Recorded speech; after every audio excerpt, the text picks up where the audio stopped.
Hello, this is Gerald Johan van Was.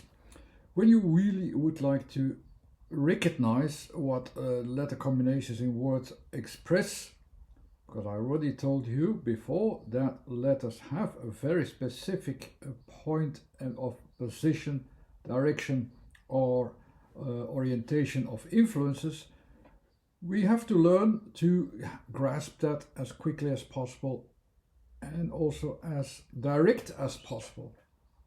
And how do you do that? We have methods for that, but the methods are always secondary to the ability to recognize what we hear, what kind of letters they are, how we associate them. They are directing our mind really in with a certain methodical, a possible methodical way to determine in which direction this is going, in which position this is based on, in which kind of influences this is lying. And the visualization of what you hear and what you see is the most helpful tool. So almost like almost deliberately developed synesthesia that is actually a little bit needed to be sure that we still sensing what we do, have an attention to what we do. Just solely basing yourself upon a theory of positions and directions and influences is not enough, because you always have to fall back on things and they are defined somewhat differently. Just like you cannot describe the whole world with the same kind of words. You need this variation, you need this openness, you need these all the possibilities which are not so much limited. Then when you should limit it yourself a bit too much. Although the letters have a basis of limitations, but at the same time with the limitations, they're also having an open way to connect further, to connect to all the elements that are there in various variations that you have to be open to that and sense them also to not to forget to pay attention to what you really hear, how a word is expressed, how we express it, in which direction it is expressed, and so on. Because there are, of course, many more layers than just the letters, than just the sound. There's intonation, there's all kinds of things. And the association that we make automatically with words versus an idea of what the word means is not the only thing that is really directing the words. What we like to do in this video is I will have an explanation, I'll have a visualization of an example of the word light in two different angles. The more angles you have, the more you're ready to have this visualization a little bit more automatically.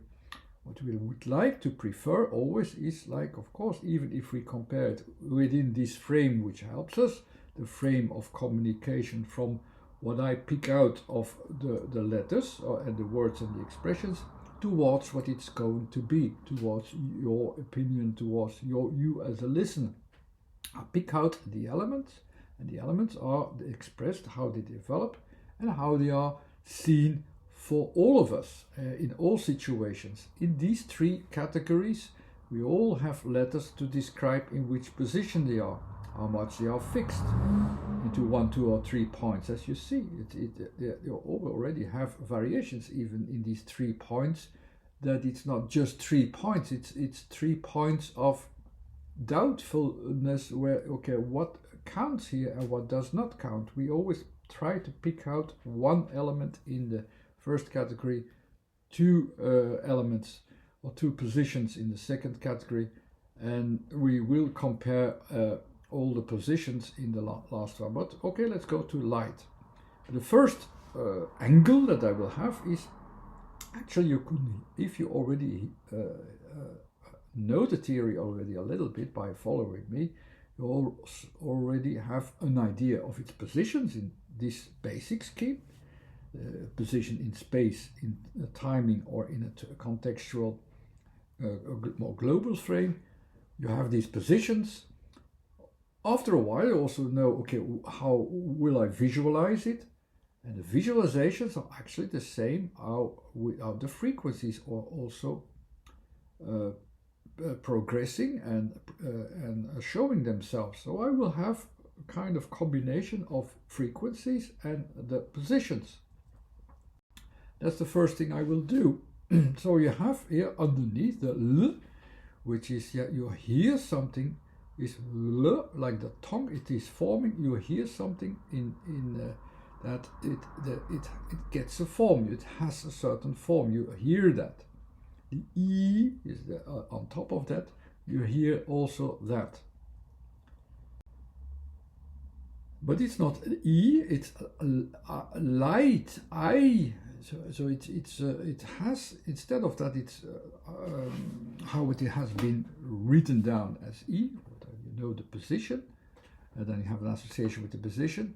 It's actually much more wider, and it's opened up by another letter, written letter, the G, which is actually about a reflection. It gives you an idea what is the written word gives you an idea how we have to associate it. So from L, forming is something, G, reflecting itself, so the form will be reflected, and it will be reflected in E first, or in the range of the vowel that we have there, it will be reflected there. So that's already the idea that we get by analyzing the frequencies that match L, the E, and the G.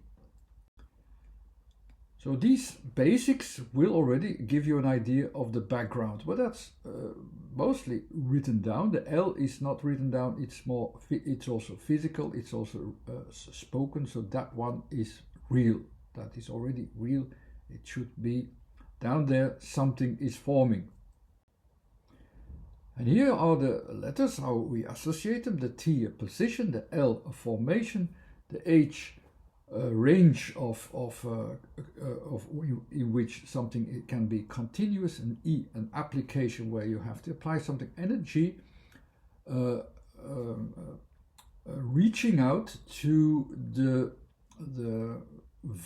bigger values actually that are behind it, so that there can be a continuation in the background that continues to inspire, to continues to be, to continues to have this continuation. Like a definition has a quality of energy, let's say, this energy can continue.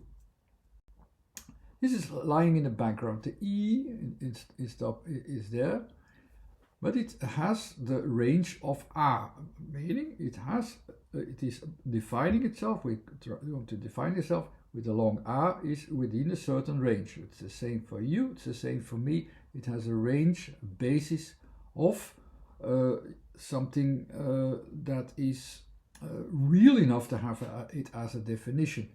The definition is about E on top.